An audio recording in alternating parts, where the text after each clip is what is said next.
Salam sejahtera, apa khabar semua dan selamat menunaikan ibadat puasa bagi yang Muslim. Hari ini saya akan membincangkan pendekatan yang diguna dalam menjalankan survey dan mengesan tapak arkeologi yang berpotensi untuk tujuan kajian lanjutan. Perkara-perkara yang akan saya perincikan adalah berkenaan jenis bidang atau kaedah-kaedah yang diaplikasi dalam aktiviti survey makmal dan juga di lapangan oleh ahli arkeologi. Apakah yang anda tahu tentang survey arkeologi? Survey arkeologi merupakan aktiviti yang terancang untuk mencari bukti dan mengumpul data berkenaan maklumat lokasi dan rekod arkeologi seperti artifak, ecofact atau fitur melalui pendekatan sistematik. Persoalannya, mengapakah perlu? Supaya tapak yang berpotensi dapat ditentukan dengan cepat, mudah dan tepat untuk kajian lanjutan iaitu ekskavasi sistematik boleh dijalankan. Secara tidak langsung, ia akan menjimatkan masa, tenaga dan kewangan ke atas setiap projek yang akan dijalankan.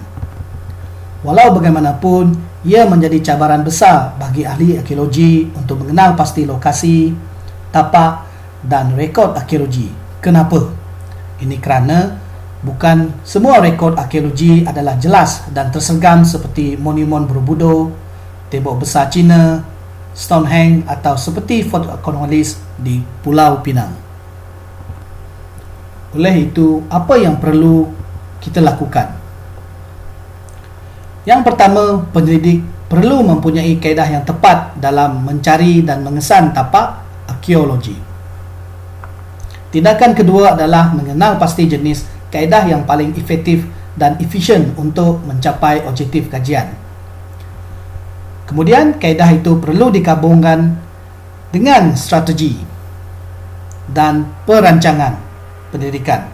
Ini kerana kaedah yang canggih tidak semestinya menjamin pengkaji dapat mencari atau mengesan tapak arkeologi yang berpotensi.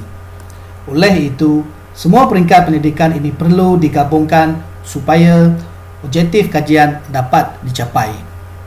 Bagaimana mencapai objektif?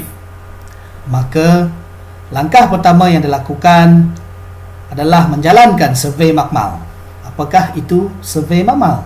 Survey makmal merupakan kaedah yang tidak melibatkan aktiviti di lapangan ataupun sebelum kerja lapangan dijalankan.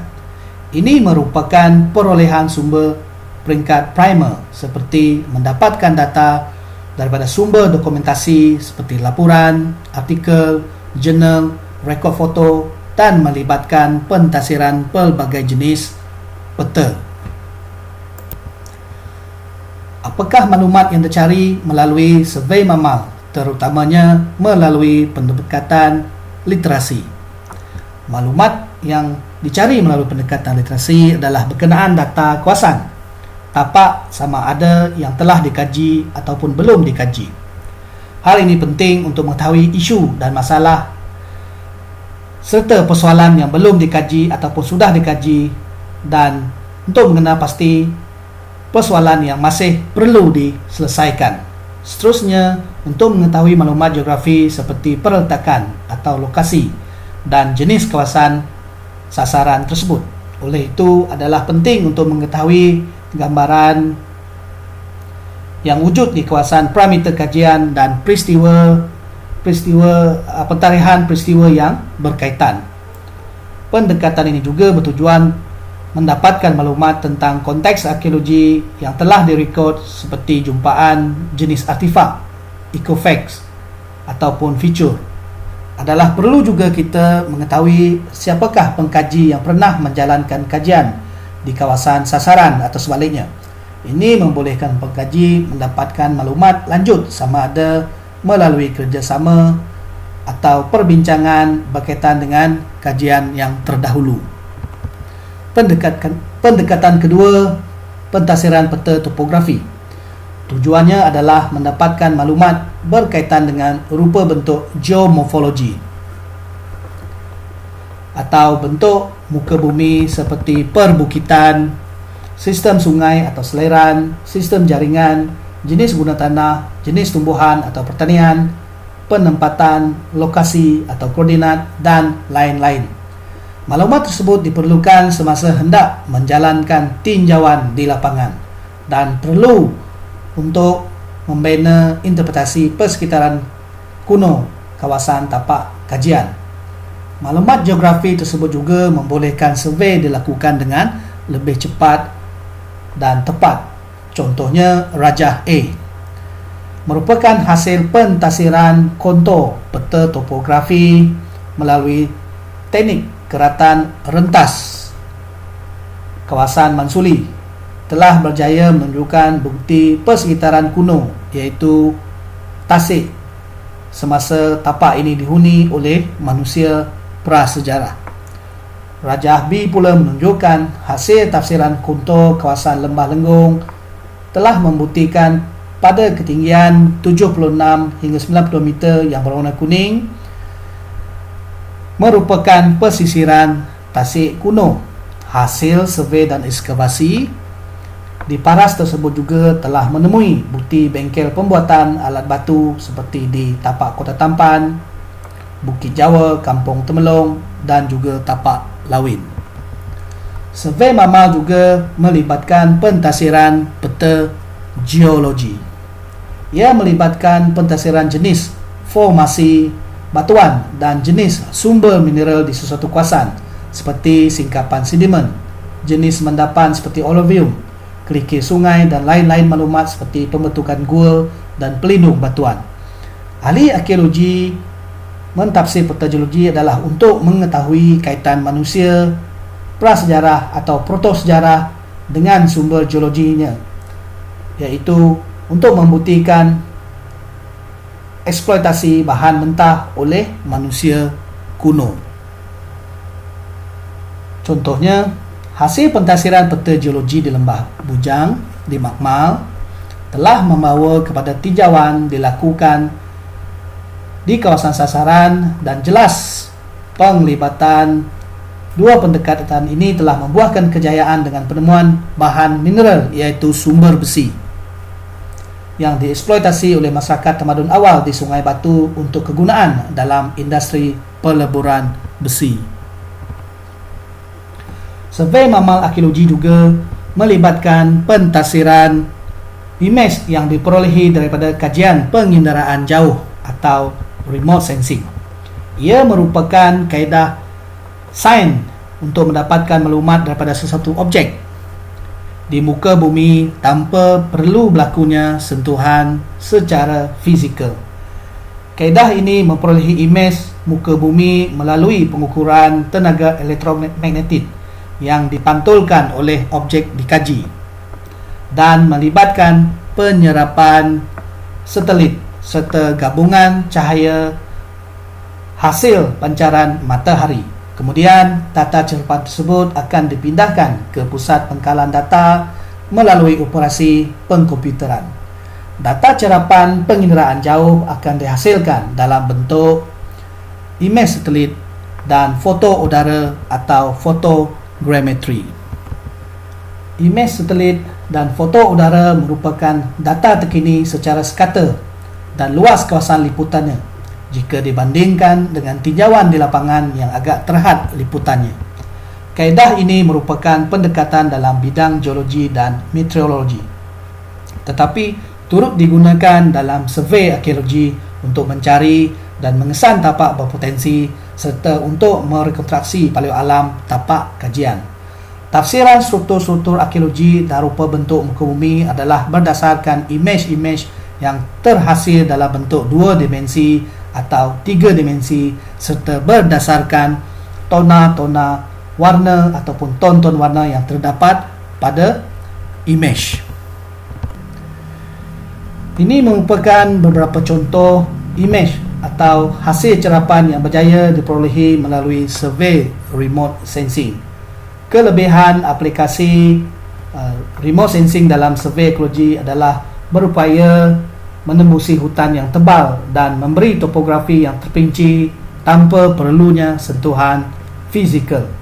Kedua, gambaran struktur-struktur yang terbentuk oleh aktiviti manusia yang tidak kelihatan boleh di permukaan bumi atau ditutupi oleh hutan tebal masih boleh ditafsir ciri-cirinya.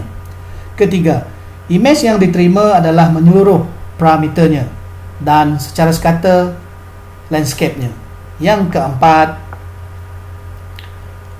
tafsiran adalah berdasarkan tona-tona warna dan fitur pada imej satelit sama ada dalam bentuk 2D atau 3D. Walau bagaimanapun, pentafsiran imej remote sensing memerlukan kepakaran khusus dan bukannya semua boleh mentafsirnya. Kos peralatan dan perolehan imej yang tinggi merupakan penghalang kepada ahli arkeologi. Selain itu, atas dasar isu keselamatan, maka perolehan imej satelit adalah sangat terhad dan sukar. Slide ini merupakan imej satelit lembah Lenggong, Perak. Tafsiran geomorfologi ke atas imej satelit ini telah berjaya mengenal pasti ciri-ciri hentaman meteorit seperti bukti jaluran positif dan bukti jaluran negatif.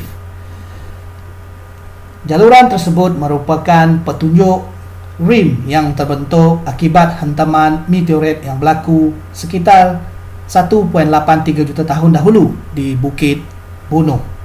Tinjauan di lapangan yang dilakukan di kawasan sasaran juga telah membuktikan adanya ciri-ciri batuan yang terimpak ikuran kejadian tersebut. Untuk pemahaman yang lebih mudah, pelajar boleh mencuba dengan menjatuhkan seketul batu di atas permukaan pasir.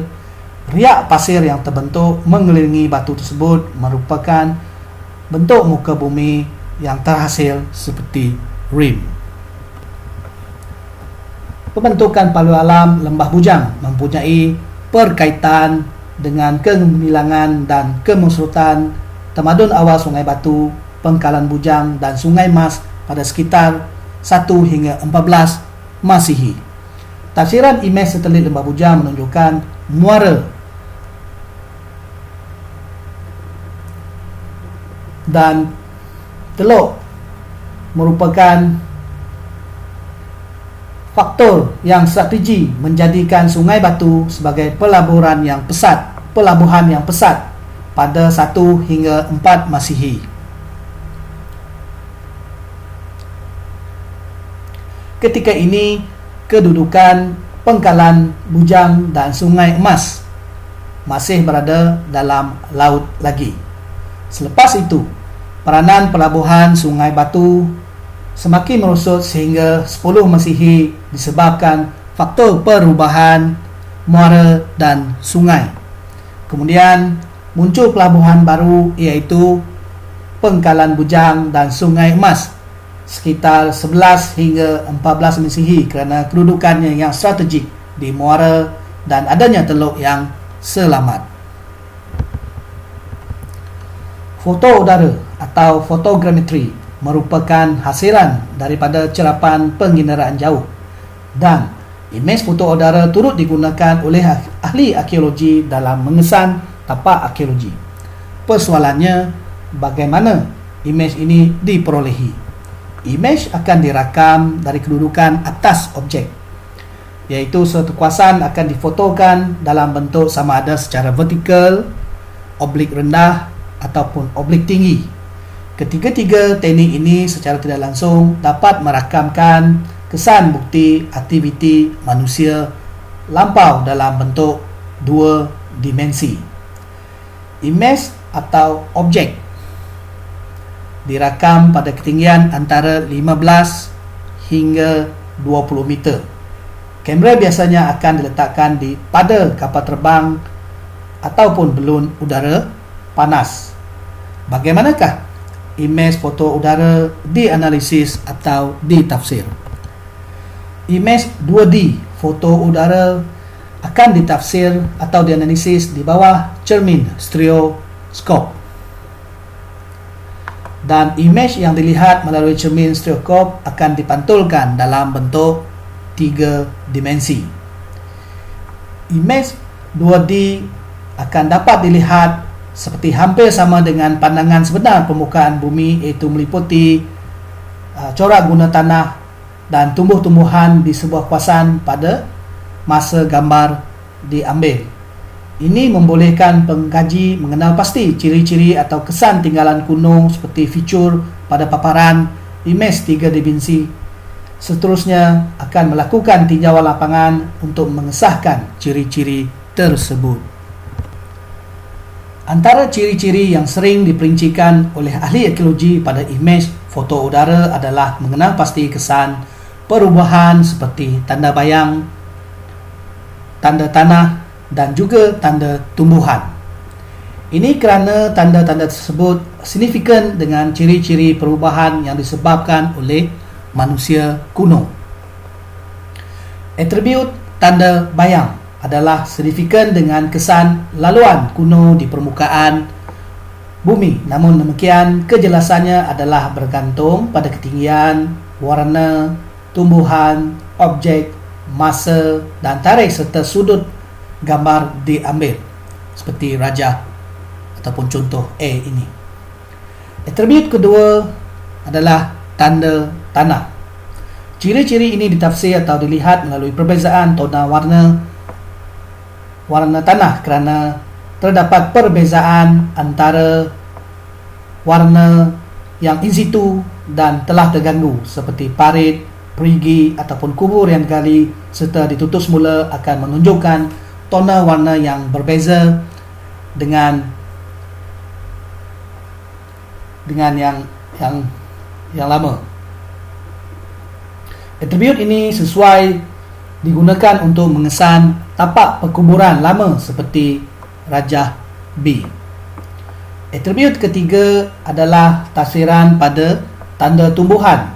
Atribut ini berkaitan dengan tahap kesuburan atau pertumbesaran tumbuhan di kawasan tertentu. Ia juga berkaitan secara tidak langsung dengan fitur yang tertanam di bawahnya seperti Rajah C dan D. Namun demikian, hasil tafsiran juga bergantung pada kejelasan imej yang diambil seperti Rajah D ini, kerana faktor seperti cuaca, tanah dan tumbuhan di persekitaran boleh mempengaruhi imej.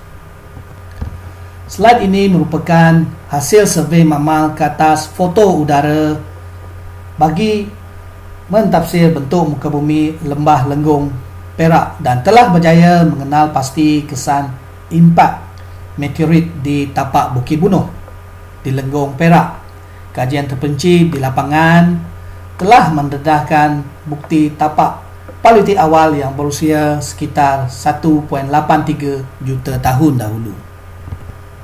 Survei mamal juga melibatkan pendekatan GIS ataupun Geography Information System atau sistem maklumat geografi dalam mentafsir data yang boleh dikaitkan dengan aktiviti manusia prasejarah ataupun protosejarah. GIS merupakan teknologi maklumat yang berasaskan perisian komputer untuk menyimpan, mengurus, mengolah dan menganalisis serta memaparkan data ruangan dan data bukan ruangan. GIS juga mampu mengendalikan data ruangan atau atribut-atribut di muka bumi, sesama ada disebabkan oleh manusia ataupun semula jadi, dan aplikasi GIS mampu melaksanakan analisis yang lebih baik. Aplikasi GIS memberikan perspektif baru dalam menganalisa data yang tidak boleh dilihat dengan mudah dalam format jadual, senarai ataupun peta ataupun model. Oleh itu, aplikasi GIS digunakan untuk membangunkan model tapak arkeologi seperti Rajah A dan Rajah A, dan seterusnya meramalkan lokasi yang mempunyai potensi untuk disurvey atau dinilai semasa kerja lapangan arkeologi dilakukan. Sesuai untuk mendapatkan corak penggunaan ruang di kawasan kajian mengikut kronologi, urutan masa atau peristiwa seperti Rajah B, GIS juga menghubungkan maklumat, perletakan dan sifat serta membolehkan ahli arkeologi untuk mendapatkan gambaran corak dan hubungan seperti Rajah C dan D. Contoh peta ruangan GIS Rajah C menunjukkan bahawa terdapat dua lembangan utama yang memainkan peranan penting dalam kerajaan Kedah Tua, iaitu Sungai Muda dan Sungai Merbuk. Dari segi kepadatan, taburan dan fungsi tapak pula dapat dilihat bahawa terdapat 8 kawasan utama, sama ada sebagai kubu, rumah api, tempat pertukaran barang, kawasan industri, pusat kerajaan atau pelabuhan serta ritual.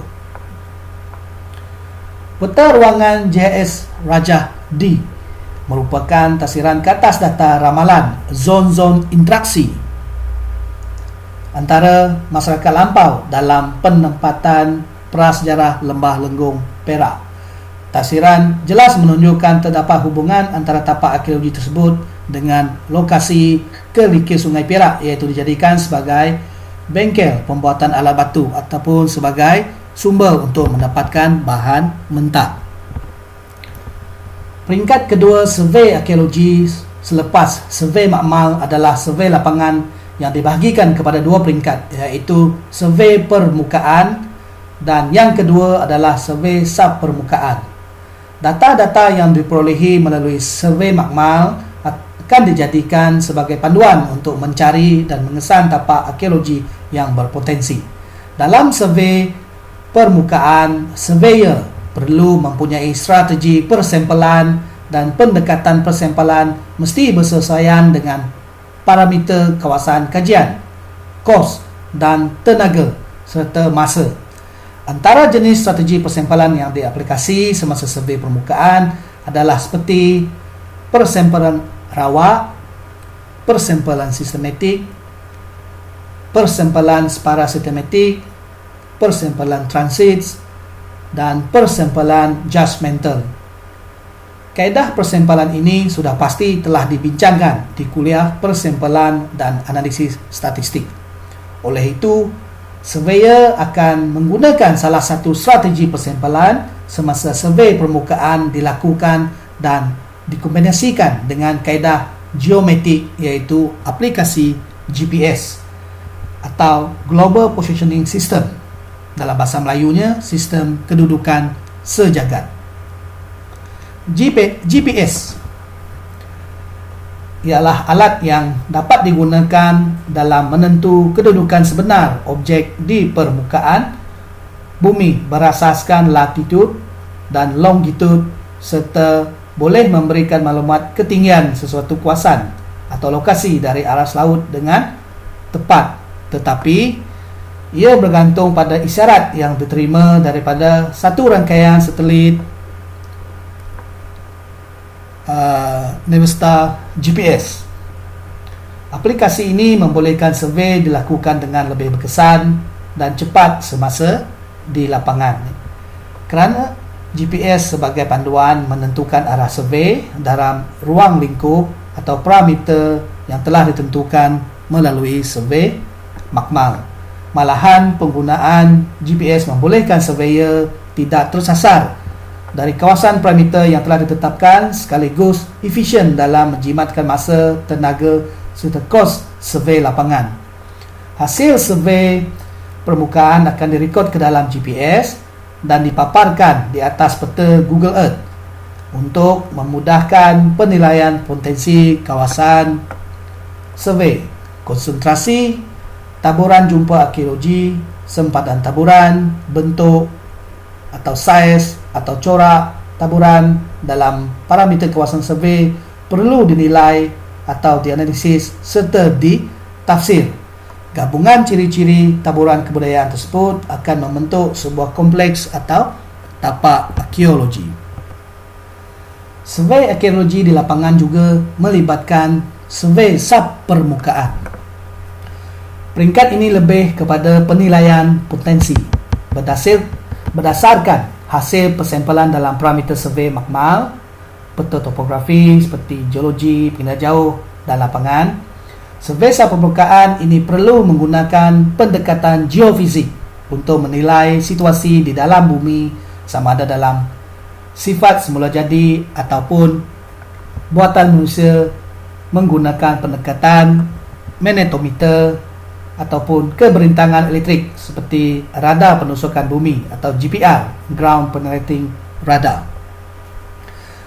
Kaedah geofizik telah digunakan oleh ahli arkeologi sejak lebih 50 tahun yang lalu dalam program ekskavasi utamanya.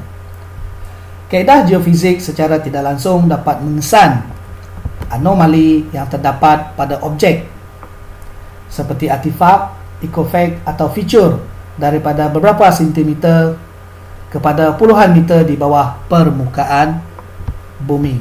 Kelebihan aplikasi geofizik sama ada magnetometer atau GPR adalah tanpa memusnahkan dan memberi maklumat dalam bentuk 2 atau 3 dimensi struktur konteks arkeologi. Magnetometer merupakan kajian pengukuran magnetism dan intensity medan magnet yang dihasilkan oleh objek ataupun fitur yang tertanam di dalam tanah. Ini kerana setiap konteks arkeologi yang tertanam mempunyai anomali atau magnet yang tersendiri dan sangat berbeza dengan anomali homogen di sekitarnya. Namun demikian, data cerapan anomali adalah secara mendatar atau horizontal dan nilai cerapan dalam bentuk anomali kontur rendah hingga tinggi anomalinya. Oleh itu, pemilihan peta ekskavasi adalah berdasarkan nilai yang dicerap. Pendekatan survei sapermukaan geofizik yang kedua dalam arkeologi ialah radar penusukan bumi (GPR). GPR adalah pengukuran perbezaan keupayaan elektrik di setiap segmen permukaan bumi yang kebiasaannya tidak seragam setelah arus elektrik melalui objek tertanam atau bahan bumi yang mempunyai keberentangan elektrik tertentu. GPR menghasilkan peta perubahan kerintangan geoelektrik akan dipelotkan dengan kedalaman secara menegak. Ahli arkeologi akan mentasi cerapan pada peta keberintangan untuk mengetahui kedudukan dan kedalaman suatu konteks arkeologi di kawasan yang dipetakan. Data kedudukan tersebut membolehkan ahli arkeologi merancang strategi dan pendekatan ekskavasi arkeologi. Metal detector atau pengesan logam juga merupakan salah satu peralatan yang boleh digunakan dalam mengesan konteks arkeologi yang berasaskan logam ditapak semasa survei dilakukan. Pengesan logam merupakan instrumen elektromagnetik yang mampu mengesan dan mengenal pasti objek logam yang tertanam di dalam tanah lebih kurang 2 meter dalam dan bergantung pada saiz objek. Pengesan logam juga merupakan instrumen mudah alih dan digunakan secara berjalan semasa survei dilakukan. Alat peralatan pengesan logam juga sesuai digunakan di tapak zaman logam, tapak militeri, tapak pertempuran atau battlefield untuk mengesan logam seperti besi, alloy, tembaga, emas, timah dan mineral bumi yang lain dalam bentuk seperti pedang, peluru, meriam, butang, helmet, perisai, rantai, paku dan lain-lain lagi. Dalam bidang arkeologi, aplikasi pengesan logam perlu dilakukan secara sistematik dan berstrategi. Sebelum dijalankan aktiviti pengesanan, kawasan sasaran perlu dipetakan atau diplot peta secara horizontal di permukaan bumi. Hasil cerapan atau skor yang diterima oleh alat pengesan logam akan direkod ke dalam peta seperti A dan B ini. Tafsiran potensi peta kajian adalah berdasarkan nilai skor yang paling tinggi. Mana-mana kawasan yang paling tinggi skornya dalam peta yang telah diplotkan menunjukkan bahawa ia berpotensi untuk jalankan kajian lanjutan.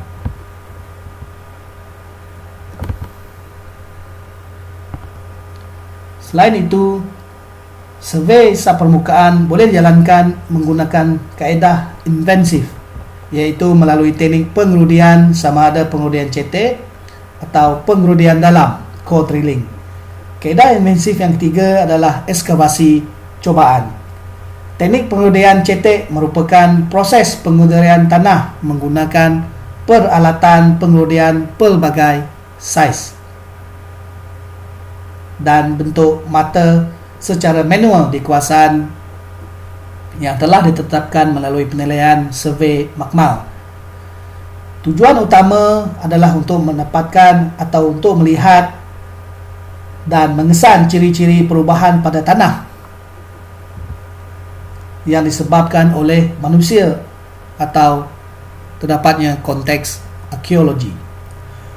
Pengurudian cetek juga bertujuan untuk mendapatkan sampel tanah untuk kajian paleoalam seperti analisis pollen. Teknik pengurudian dalam pula merupakan pengurudian tanah yang melibatkan jentera bersaiz besar dan survei berskala besar untuk mengesan jenis batuan, deposit geologi untuk tujuan kajian paleoalam dan mengesan deposit arkeologi yang tertanam dalam lapisan tanah. Tafsiran adalah berdasarkan ciri-ciri perubahan pada tanah dan deposit arkeologi seperti artifak, ikofag ataupun sisa-sisa fitur. Teknik ekskavasi cubaan boleh dibagikan kepada dua teknik, iaitu ekskavasi petak cubaan ataupun test run, dan yang kedua adalah ujian penyodok ataupun shovel test. Pendekatan ini sesuai dilakukan setelah survei permukaan dijalankan dan ditemui taburan jumpaan permukaan konteks arkeologi seperti artifak. Ahli arkeologi biasanya hanya akan membuka satu petak cubaan sahaja dan saiznya adalah 1 kali 1 meter. Ia merupakan kaedah ekskavasi yang ringkas, cepat tetapi bersistematik untuk mendapatkan data konteks arkeologi dan lapisan stratigrafi atau kebudayaan kawasan survei. Penilaian potensi tapak adalah berdasarkan asosiasi dan jumpaan profil kebudayaan petak ekskavasi cubaan. Kaedah yang kedua iaitu teknik ujian penyodok juga boleh dijalankan setelah mendapat data daripada survei makmal dan survei sub permukaan. Kaedah ini lebih mudah, cepat dan ringkas, tetapi perlu dilakukan secara selari di kawasan yang telah ditetapkan dengan selang jarak yang telah ditetapkan. Tujuannya adalah untuk mendapatkan data taburan secara mendata di sepanjang kawasan sasaran dan juga mendapatkan data secara menegak di sepanjang kawasan sasaran. Matlamatnya adalah sama untuk menjawab persoalan berkenaan konteks arkeologi dan juga mendapatkan profil kebudayaan. Oleh yang demikian, survei dan aktiviti mengesan tapak arkeologi dijalankan secara terancang dan berstrategi dengan melibatkan 3 pendekatan utama, iaitu kaedah pertama, survei makmal, iaitu pendekatan sebelum aktiviti survei lapangan dijalankan.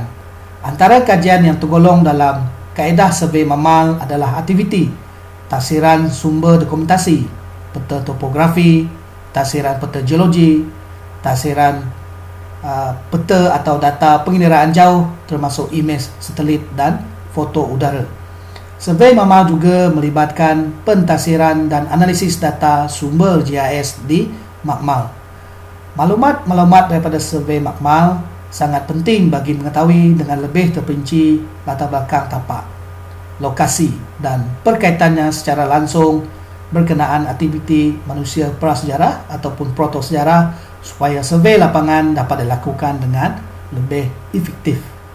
Kedua, berdasarkan data survei makmal, survei lapangan perlu dilakukan untuk melakukan aktiviti penilaian tahap potensi sesebuah tapak sasaran. Survei lapangan perlu dilakukan secara sistematik dengan menjalankan survei permukaan menggunakan peralatan seperti GPS agar data jumpaan dapat direkod serta membantu surveyor tidak tersasar dari kawasan kajian. Data carapan GPS juga membantu ahli arkeologi menentukan konsentrasi kebudayaan di kawasan sasaran. Tapak arkeologi yang berpotensi juga boleh dikesan melalui kaedah survey subpermukaan, iaitu melalui metod geofizik dan invensif. Kaedah geofizik yang sering diaplikasi dalam membuat penilaian potensi tapak adalah menggunakan pendekatan magnetometer dan pendekatan keberintangan elektrik, iaitu pendekatan GPR. Kedua-dua kaedah ini boleh menyumbang data konteks arkeologi dari segi kedudukan sama ada secara horizontal atau menegak vertikal. Ini kerana konteks arkeologi dalam tanah boleh memantulkan magnet atau anomali tertentu. Instrumen pengesan logam ataupun metal detector juga diaplikasi dalam survey permukaan tetapi secara sistematik dan berstrategi. Data-data tinjauan atau penilaian lapangan ini membolehkan ahli arkeologi merancang dengan lebih mudah, cepat dan tepat semasa pemilihan kawasan berpotensi untuk diekskavasi kerana sudah ada gambaran awalan berkenaan kedudukan konteks arkeologi, kedalaman, taburan konteks arkeologi dan bilangan lapisan kebudayaan serta profil tanah sesebuah tapak. Oleh itu, melalui data survei makmal, survei permukaan dan survei geofizik serta hasil ekskavasi pita cubaan, maka keputusan tersebut akan menjurus kepada kajian seterusnya, iaitu menjalankan ekskavasi sistematik arkeologi untuk mendapatkan data dalam bentuk konteks arkeologi. Sebelum saya menamatkan kuliah hari ini, dimaklumkan bahawa pelajar wajib respon kuis kuliah ini dalam masa yang ditetapkan. Pelajar yang tidak respon akan dianggap tidak hadir. Sebarang persoalan berkenaan kuliah ini sila ajukan terus kepada saya sama ada melalui email atau secara peribadi melalui WhatsApp. Sekian, terima kasih dan stay safe.